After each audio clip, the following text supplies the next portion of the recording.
Доказ дека владата и владачката партија никако не е поврзана и не влијае врз судството, се и најновите кадровски промени. Зашто точно станува збор? Со детали од пред судот се јавува нашата Слободанка Лешник. ТНТ пред судската палата. Денеска со мене е судиката Бисера Сваровска. Госпоѓо Бисера, Кажете, Бисера, како сте? Добри? Здраво! Кај сте бе вие на слава? Ќе дојдеме. Добро. Ова ми е внука од Золва, а обвинителка. Кажете? сакав да ве прашам нешто повеќе околу измените на кривичниот закон. Титка Бисера е тука, чекај малце. Кај Титка си, бе, Бисера. ти? Па како си ми ти, добра ли си? Супер, супер. Што е ово, како е? Добар е, Да не те фала. задржам на судот. Ајде. Ова од братучетка внук.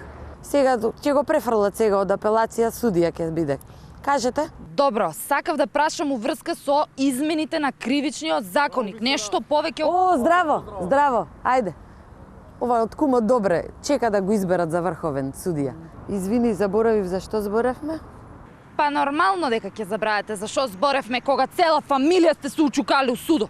Ама па сега што да правам јас кога сме голема фамилија? И само сакам да апелирам до сите медиуми и до политички партии да престанат со притисоци и обвинувања за непотизмот во судството. Тоа се само инсинуации за да се наруши кредибилитетот и угледот на македонското правосудство. Јована, дали имаш некое прашање од студија? Да, госпоѓо Сваровска, имам прашање.